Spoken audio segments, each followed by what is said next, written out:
Dude, we're here today with the Sun Vishnu, who I got to meet and see perform back in the fall of 90, or I'm sorry, 90, the fall of 2023.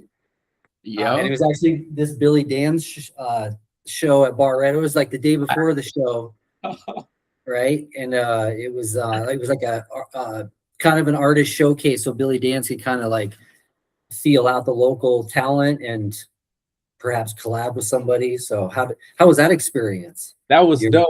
That was coming from Atlanta. I came from Atlanta, and I was still getting situated back at home. And who invited? I think one of Ace or Dawit invited me to that. And I was even talking to this one female, and her dad was there, and I was kind of surprised. It was just a lot of like hip hop heads in there, just being around that energy was definitely like amazing, just in line with who I am and where I'm going. Yeah. Do you remember the buzz in the alley that night? Yes, that's like 40 people. You still got that picture? Yeah. I put it on Instagram today. Yeah, I still got that picture, man. Yeah. That was, it was just like electricity out there. There was probably 40, 50 people. It felt like New York City a little bit. Literally.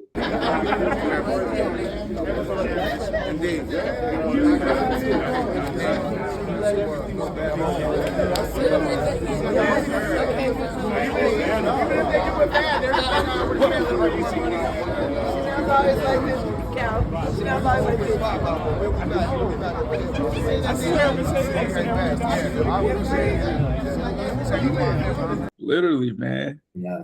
Dope night. Amazing night. Yeah, for sure. What's up, everybody? Josh the Raconteur here. I hope you're enjoying the interview so far. If you are, make sure you like it and leave a comment. Good or bad, feedback is always welcome. And make sure you subscribe so that you can keep up with more interviews to come.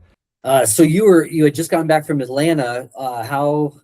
Let's back up a little bit. And what's your origin story? What was your life like growing up? Where did you grow up? Yeah. So, all right. So 2004, September 5th, I was born in Washington, D.C. So my mom's from Colorado. My dad's born in D.C., Mm-hmm. My mom went to Howard. Yeah, which is in D.C. That's when she met my dad. I don't know how long, but not too long after I was born, 2004, and I was born in D.C. We moved to Denver. I got 3 other siblings too, but we moved to Denver in like 2007. Then we moved to the east side, like 5 Points in 2011, and then from there I grew up on the east side. And that was a place that raised me, the east side of Denver. A lot of stories growing up, but that's definitely, and my dad don't like to claim it, but I talk to my aunties, they say we Cape Verdean.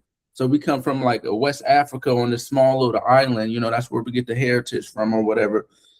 But yeah, many stories, but that's definitely like a brief little background check of like, how I grew up. It was like, I was born in DC and I was raised on the east side of Denver. Yeah. Well, how did music affect you? How did music affect you at an early age growing up? What role did it play in your life? Man, music was I always felt like I had a sense of rhythm. I feel like my parents did a good job at letting me like express myself through any avenue. But I remember just rolling with my mom. She used to listen to Fergie. I'd just be nodding my head in the back of the car, even riding with my pops. I used to have these like the Clashers or whatever. I don't know, but I used to always be on rhythm with the song playing in the car. And ever since that, I just always felt like I had a sense of rhythm. Music, like it was mad music. I don't know if you know about go-go music. From DC, my dad know how to play the congos. Okay. My mom could sing. Everybody had a voice, so it was natural, like embedded in me in all standpoints, so It's always been there. Yeah. Yeah. That's sweet. Let's move forward. Let's jump forward to your documentary that you did. It came out shortly before you moved to New York City, which we'll get to. But I watched the documentary. Wow. I'm really impressed because I'm like just barely learning how to edit video and doing the bare necessities really just to put a YouTube video out. But like you really have an eye for what I don't. Well, the documentary had like a real documentary feel about it, right? Like you do a really good job telling a story. Thank you. What was that experience like? And in a documentary, again, it was like to kind of highlight a new single that was coming out, right? So I remember from what I remember, I was going through a lot. Like, I think around that time, like I didn't have no bed. I was sleeping on the floor, and that used to like literally crush my soul.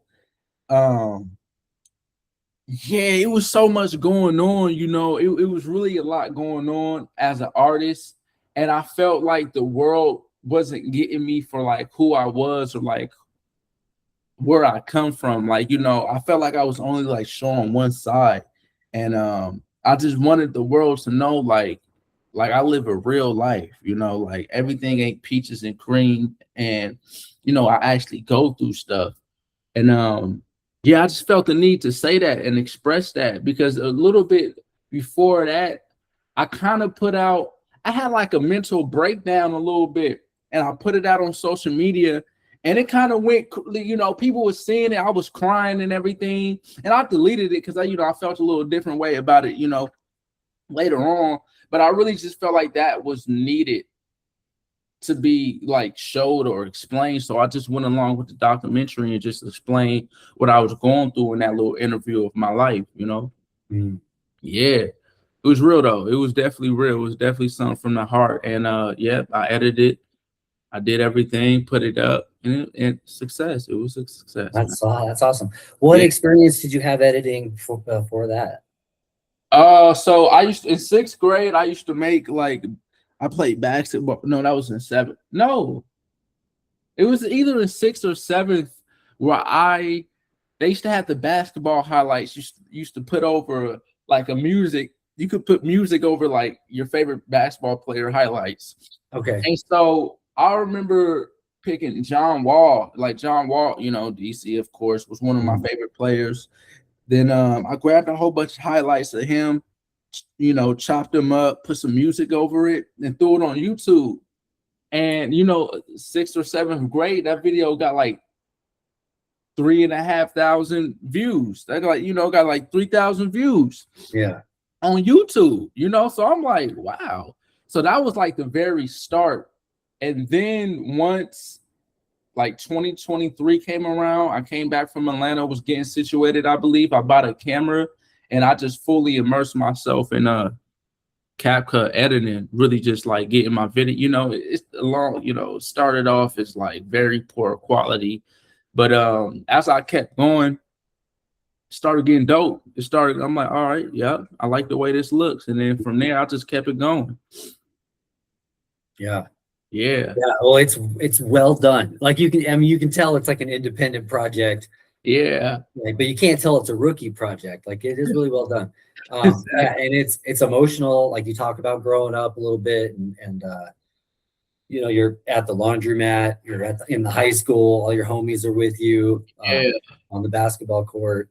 But like that, you know, one of your homies in the video at the end of the documentary just talks about how you have the special gift of bringing people together.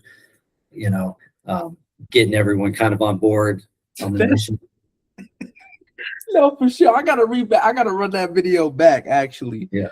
But that is true. You know, I've always felt that sense of community. Like I said, so my mom was from Colorado, but we didn't grow up with our mom, and we didn't grow up with a lot of family. So when we moved to the east side, it was literally my dad, my older brother, me, and my 2 younger siblings.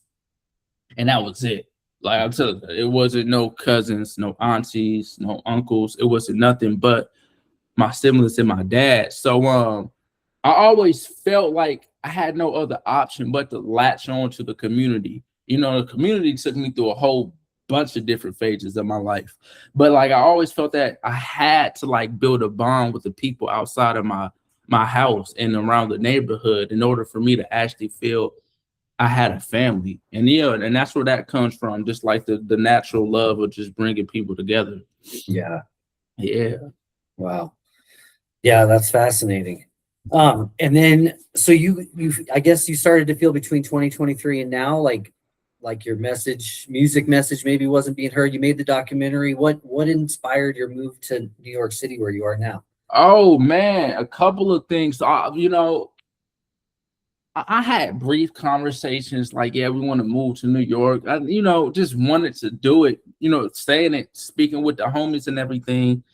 But it wasn't until where it really clicked, where I was really sold, like, yeah, I'm about to go to New York, was like 6-7 months ago, January. I just remember I was working at a security job, and a lot, you know, shit at the crib was like not going well.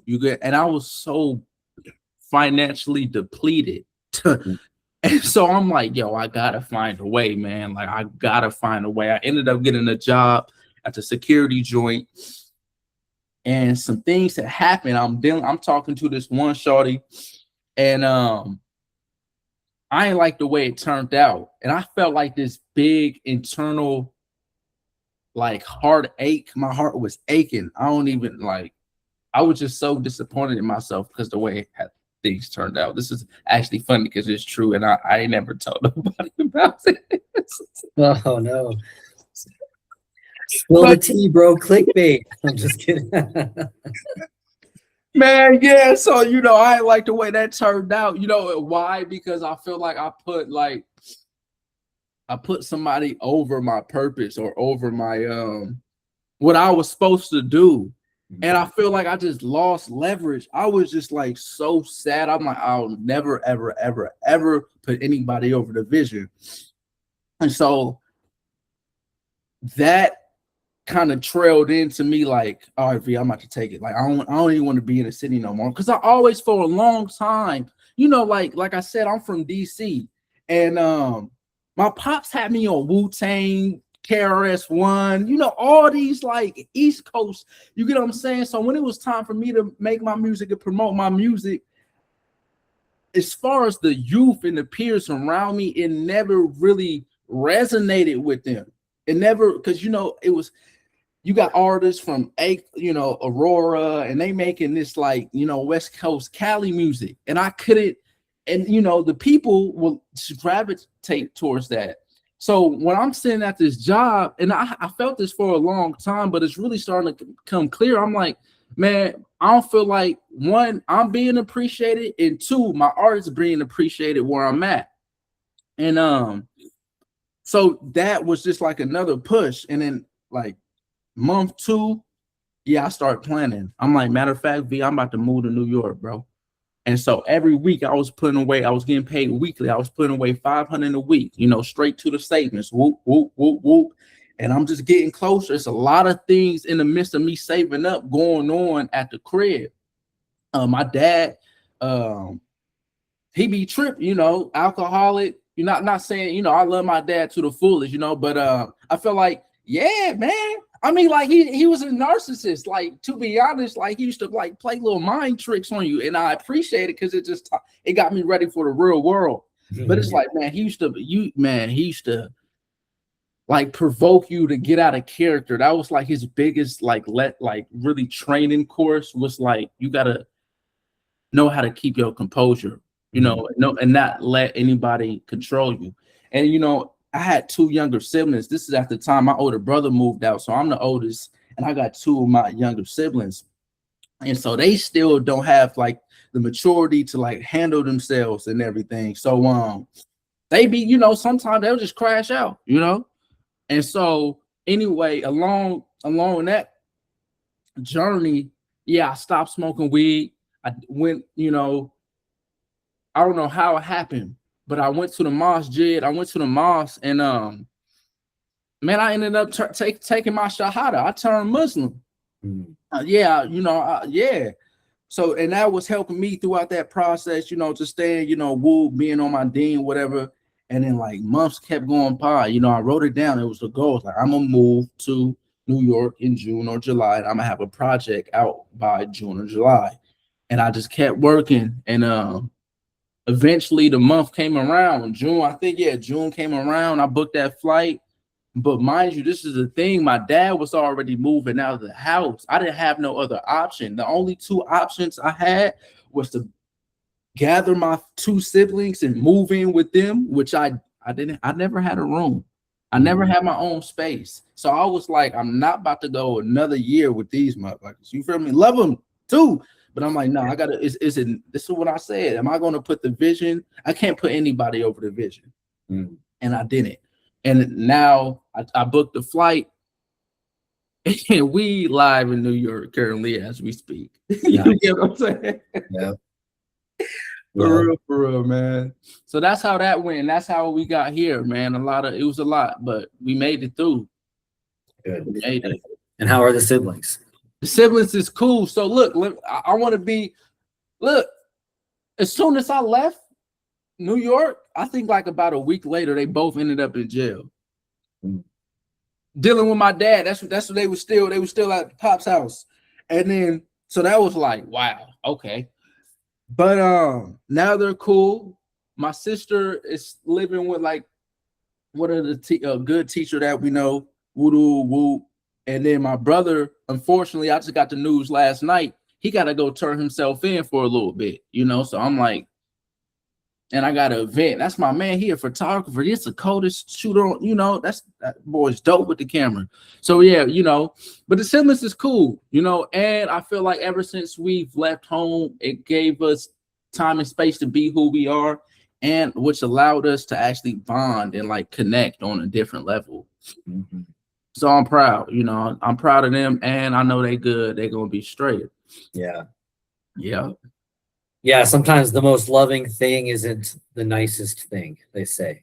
Yeah. It's not like you did the most loving thing for what you needed, but really you did a loving thing for them too, I bet, because the whole like getting kicked out of the nest, like you really gotta get at some point you gotta like jump ship and figure it out. And sometimes that means getting in trouble. I did, Yeah. So I went to school of hard knocks for sure.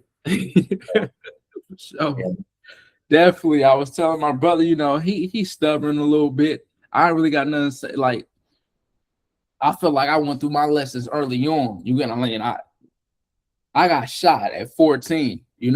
So that street stuff, like, knowing like my head was already on, on swivel. I was just sure. I was a lot like ahead of the game. Yeah. And I guess my brother and they just have to learn it in different ways, Yeah. Right. Well, unfortunately, they didn't learn from your. Yeah. What was getting you talked about it in your documentary, but what was getting shot? What was that like? Being shot. Well, first, okay, to articulate the pain.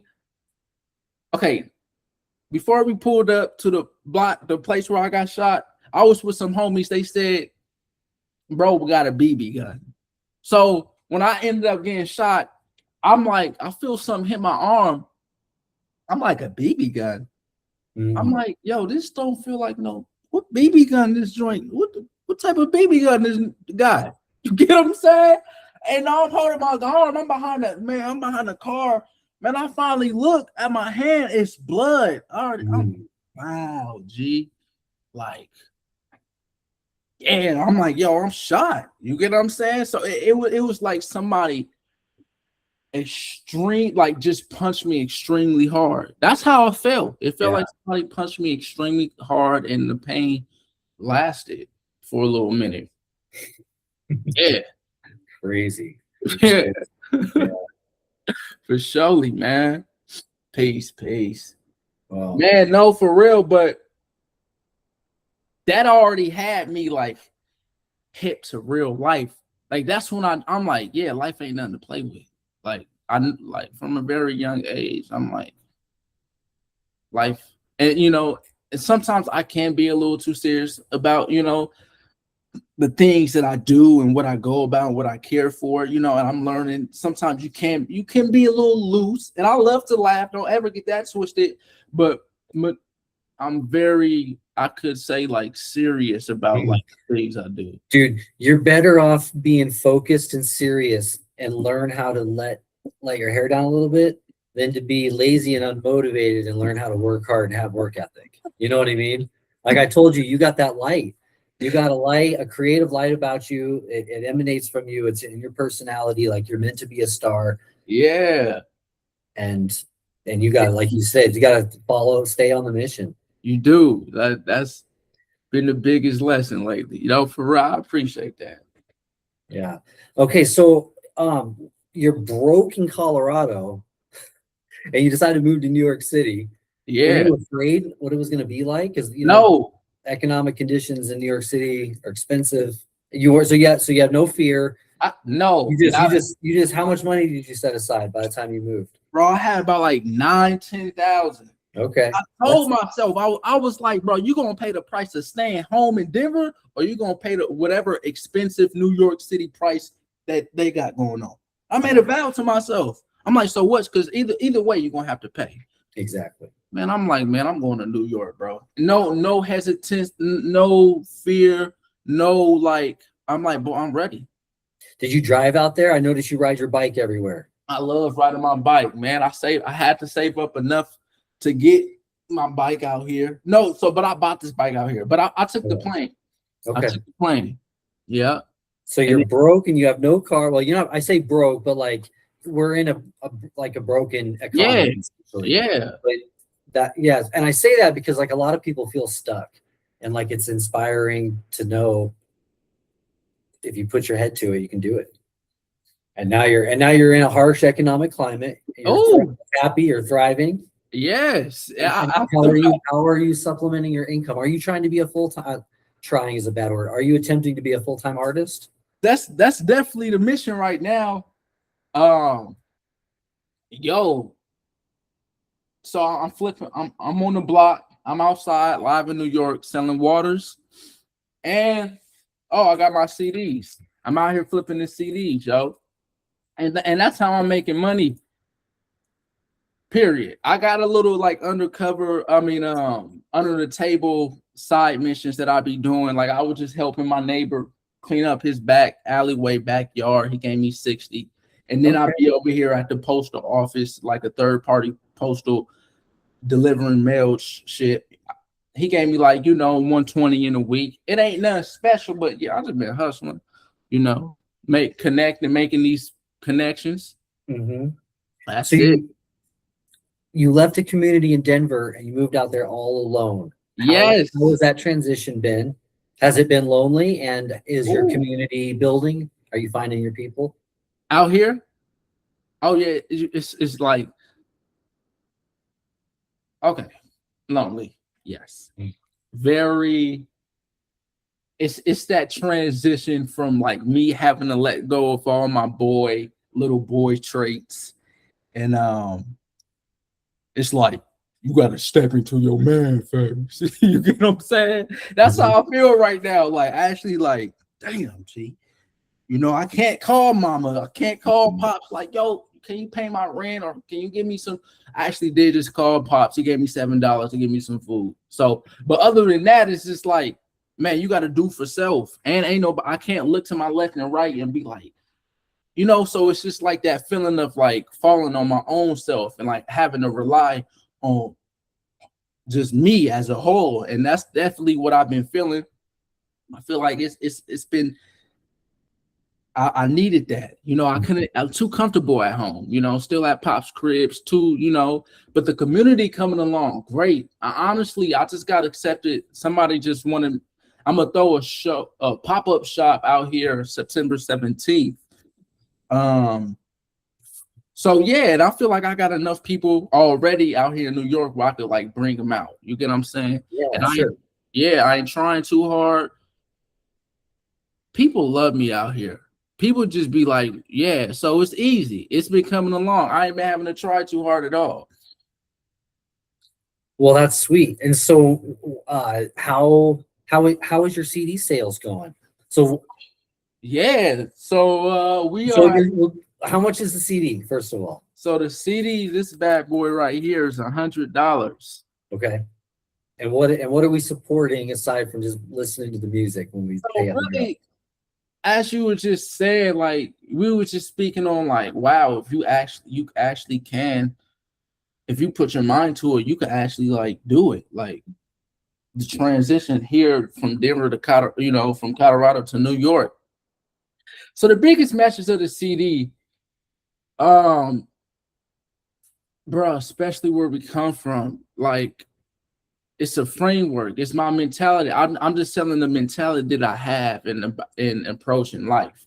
A lot of us be like so confined by our circumstances, and it's hard to think out the box. Even like moving from Denver to New York, giving the people that inspiration, that spark, that awareness, that wow, if that man could do it, I can do it too.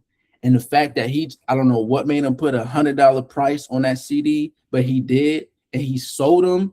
Like, yo, there's no limit to what I could think of and what I can do. And I want people just to adapt that mindset of just like thinking big and taking action on it. So that's what the CD, the whole purpose of the CD's for. It's like, yeah, it's a CD. Some people say they ain't not even gonna open it, but yeah, it's just like, yeah, people. I just want people to know, like, yo, this is limitless. Like, especially once you put your mind to it. And this is just like the CD is just like a prime example. This was just once a thought in my head, and now I'm holding it. So just the power of the mind. That's what I'm saying. I love that. Yeah, thank you. And there's some pretty deep topics on that album, right? It's not conventional hip hop, right? We're talking about personal growth, knowledge, empowerment. Yeah. What's some of your favorite songs on that album?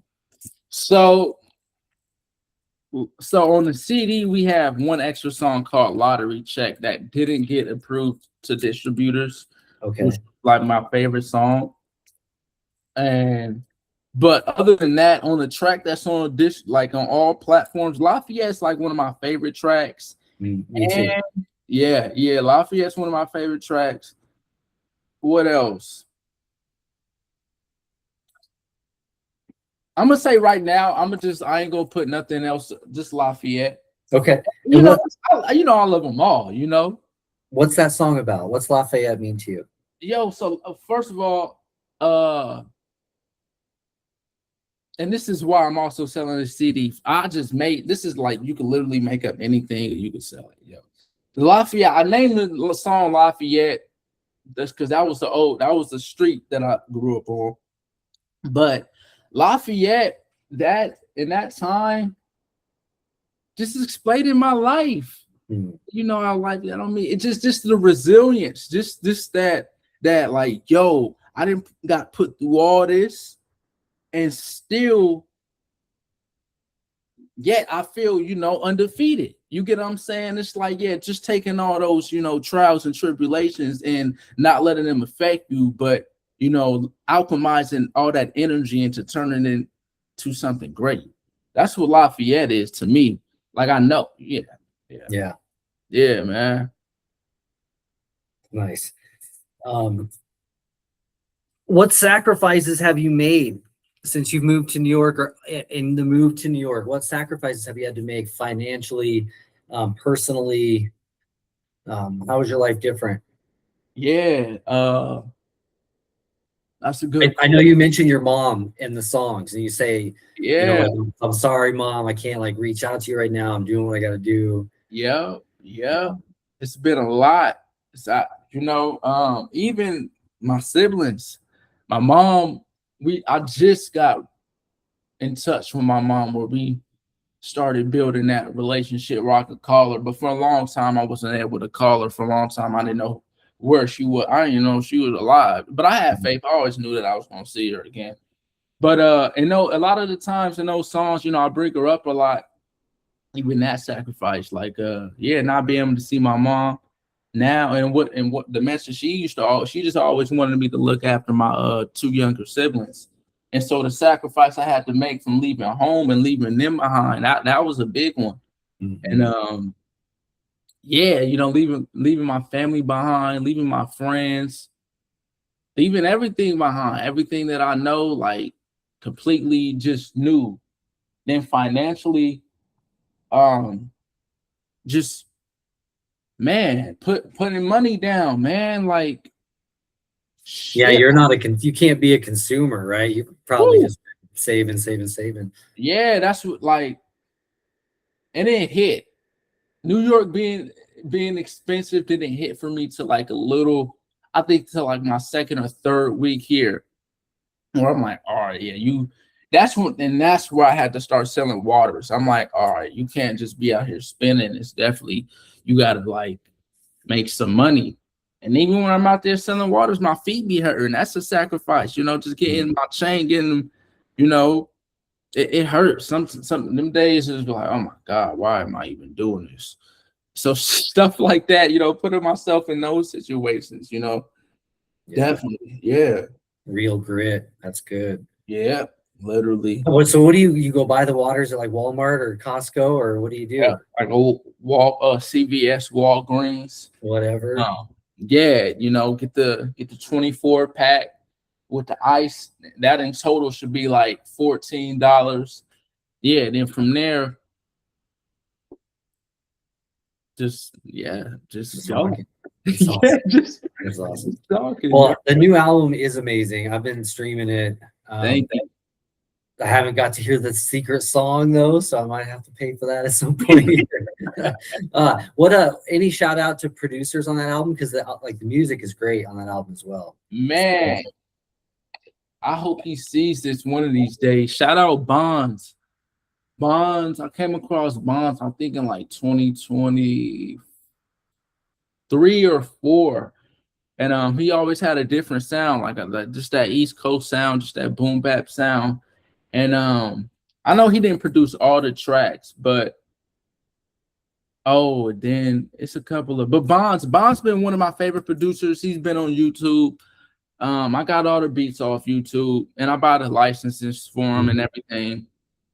But Bonds, shout out to Bonds, man. I feel like, you know, when the time's right, we definitely gonna collab.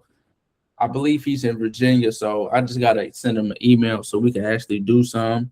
And then shout out Dank, the engineer. Dank, that's like my partner in crime. I call him a real MVP. Just like, the real play all the finals player. I feel like, you know, like, I could be the star, but I feel like the real MVP goes to my engineer, you know, the one that ain't seen, but the man that, you know, just conducts the product into what it is. And I take a lot of pride in you know, my quality of music, you know, not saying it's the most important, but I definitely don't want to be putting out nothing and it's not sounding how I want it to sound, you know. So shout out to my engineer and the whole community, man, of course. Yeah. Well, I'm sure they miss you. I'm sure it's one of those don't know what you got till it's gone kind of things. But you did mention that you're going to come back and do a pop-up here in Denver too. Is that still going to happen? Yes. So my auntie, shout out to her, because she just paid for my flight. But yes, I'm going to be arriving on September 3rd. I'm getting the location locked down for the venue, thinking like a coffee shop or just one organization. Worst case scenario, I'll do it at a park. I do it right out, you know, right on the east side, right in the park. Worst case scenario, but that's going to be on my birthday. So I'm come out there on the 3rd. On the 5th is going to be the pop-up shop where I'm gonna have CDs and bean pies. And then on Sunday I'm gonna throw a Carla event where the community knows me for throwing the Carla event. On Sunday, we all go to the rec center. We all play basketball. We work out. We put on the gloves. We just all get along together and do that. So I'm gonna arrive and throw those 2 events, maybe 3, and then I'm gonna leave back here on the 9th. Sweet. Yeah. And if people can't make that, how can they buy your CD? Where can they find it? Yeah, just hitting me up directly. Honestly, my page, my Instagram page, Facebook, the Sun Vishnu, just sending me a message, probably comment on the video, just showing interest, and I'll get right to you. Nice. Yeah. All right, and then so for people that have Apple, what is your other rapper name, your other alias you go by? Thank you. So on Apple Music, it's still under my old name, K9 the Capital. And all you gotta do is CAY number 9 INE. Really, once you put CAY number 9, it will pop up. Yeah, right. Literally. So yeah, K9 the Capital on all platforms. That's my old rap name that I grew up, that I started with. But yeah, K9 the Capital on Apple Music, and then the rest, the Sun Vishnu on all other streaming platforms, man. Sweet, man. Well, we'll be keeping an eye out on your Instagram page for your pop-up. Thank you. Hope to come by and say hello. Yes, I'm looking forward to it. It's going to be an amazing event. I got some high hopes, and I plan on just giving them good energy. Heck yeah. Yeah, it's natural for you, bro. It's natural. Keep shining that light. Man, much love, man. Yeah, likewise, brother. Well, thanks for talking to us today. Any other last shout outs you want to say, or words of wisdom for the kids? Yeah, for sure. Too, I just want to thank you for bringing me onto this platform. I was truly excited. I was looking forward to this. It's just giving me a platform.